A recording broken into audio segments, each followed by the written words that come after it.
Next is Frank Navarro, managing principal and co-founder of Navarro Lowrey in West Palm Beach, Florida, and Aspen, Colorado. Frank is the managing principal of Navarro Lowrey, leading the real estate development company's business ventures, while also developing and executing new business strategies. A Palm Beach County resident for more than 30 years and Vail Valley resident for 6, he began his career as an architect, spending 10 years leading projects and advising clients in Florida, Virginia, and Colorado.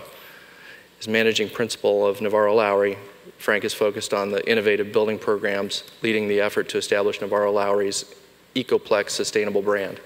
He earned his MBA in finance and real estate from Columbia. So I've been asked to speak. You heard my bio. We're very much focused, smaller developers. We work with our own capital, and we've been doing so since 1993. As a former architect, I'd always try to understand the market I'm delivering product into and try to design innovative solutions that could get higher rents or could outcompete, and even in a down market could be defensive in nature and lease up before the competitors' buildings does. So at about 2004, we started looking at sustainability. I had been introduced to the concept by visiting families' contribution to a local college in North Carolina, and I tried to start thinking about how to integrate it into what we were doing at that small scale in a market that doesn't show up on your bottom 10 list, Norm, but Florida, South Florida wasn't really a big breeding ground for green projects. So it took us a year or so to really get our footing, but then finally we were doing 100% spec building, which we did typically, and we decided to make that a silver LEED building. It turned out to be a LEED gold, but what I'm going to spend a little bit of time talking about, without boring you with all the details of how that we accomplished that, is more how did we introduce that into a market that really didn't even know it wanted a green building, and that was a challenge. So the first thing that we thought about was, and some of the rules that we set for our team is, don't speak to yourself, because your audience may not care about green at all, but certainly hasn't come along the green continuum to the degree that we had already come to. And we were afraid that if we spoke too aggressively about green development and our wonderful new green project, that might discount us, or in people's eyes that we're looking for more traditional, basic meat and potatoes delivery of a building and some other attributes which could get overshadowed. So we decided that we had to build a business case to convince the audience that this was worthwhile. And so some of the things that Norm's already mentioned, but productivity gains. We actually just took the low end of productivity benefits that are chronicled, even 2% or 3%, took the average office salary in South Florida, and figured out that even if we could save 2 or 3%, that was something like $12 or $14 a foot of rent, which is an incredibly high number that was probably not going to be believable to the market. So we kind of just mentioned that in passing. But employee retention, we talked a lot about the fact that if you're hiring a 25, 28-year-old very smart guy or gal, that they are likely to work for less if their environment is better than it would be in a different building. So different than maybe the older generation. I would have worked in a basement for an extra $1 an hour, but that group today does not want to kind of impact their employee or their lifestyle to that degree. So that was important. Then there's some other basics that we talked about in South Florida, which, for example, hurricane survivability. So you're doing a LEED gold building, and you forget to mention that your building can survive a hurricane, that it has emergency backup power, and you're really doing yourself a disservice. So there's this whole blending of the non-green kind of marketing attributes that you want to make sure that you get to check their box on. And then you want to, also try to educate them, bring them along a couple of ticks on the benefits of being green. The result was Ecoplex. It's a 100,000 square foot office building. As I mentioned, we were lucky enough and fortunate to achieve a LEED Gold certification. It has a raised floor, demountable partitions. It's it was a very different building than we had ever done, and it's worked out very well.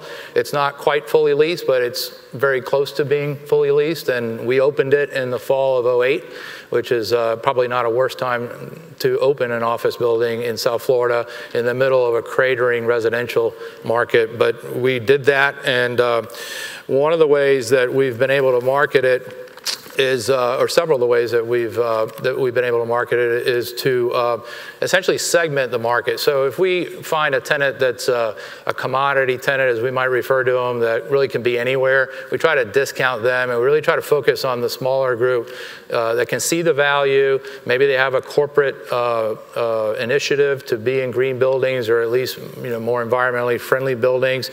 Even with that group, I'll caution you, we just signed a 13,000 square foot lease with a national insurance company who I knew was interested in sustainability, and the guy looked me straight in the eye several times and said, that doesn't matter to us. What matters is the lowest rent.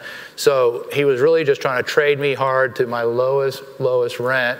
They will not give that away, that it matters to them, because then they feel like they're kind of hostage and they've lost the leverage in the negotiation. But afterwards, they did admit that it was important to them. So it's the way it goes. But anyway, and some of the things that Norm mentioned with regard to rent growth and do you get a payback and so forth, we did not look at it that way. Either I wasn't smart enough to figure that out, or it didn't matter, I was already committed. And I've been asked this over and over again, especially 2 or 3 years ago, how much money extra rent are you getting for your green features? And my answer is, saving 3 to 5% and having an empty building doesn't do me any good. So, having a spec building or designing a spec building is a little bit like NASA sending a rocket up to the moon, and you want to make sure you have everything you need, because you can't turn back. You build a building and it's over.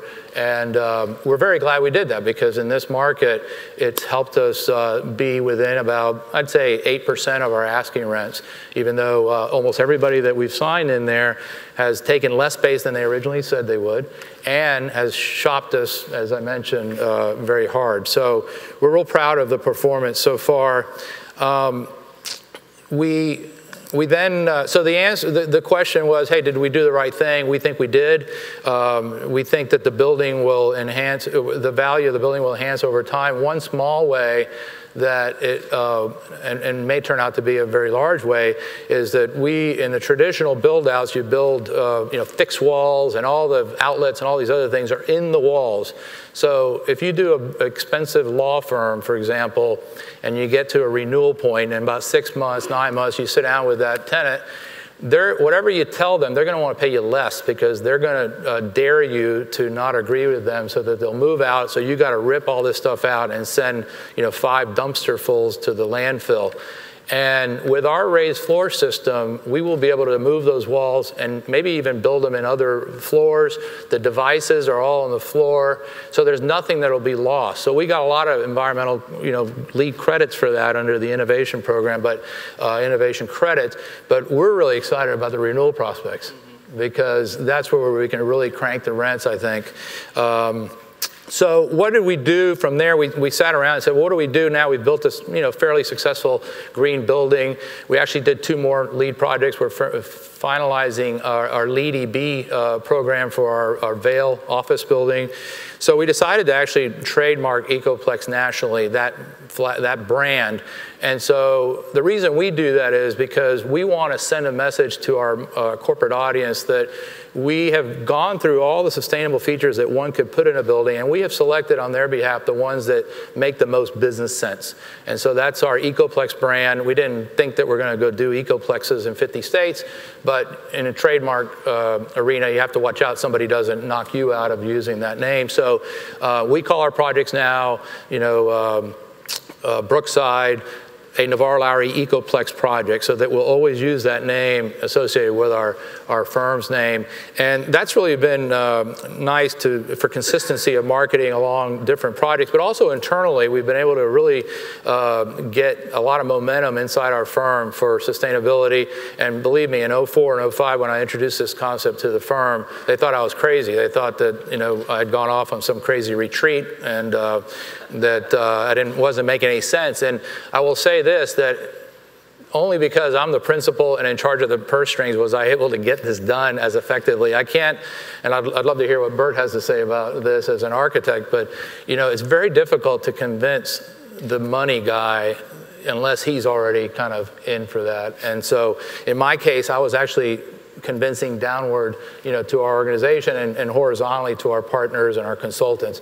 But it's easier for you to be able to do that. It's much easier. Right. It's really, well, they're not going to work on the project, period. So anyway, so that's kind of where we are now, and we're looking forward to some of the EB principles that we've learned out in Colorado. We're looking to acquire portfolios that then we can green. And again, we'd be in charge of the capital, so we can actually implement our own strategies. We don't have anybody to convince. And that's kind of what our firm does. We're not really service providers. We do more service, but only to support our investment platform. So, Great.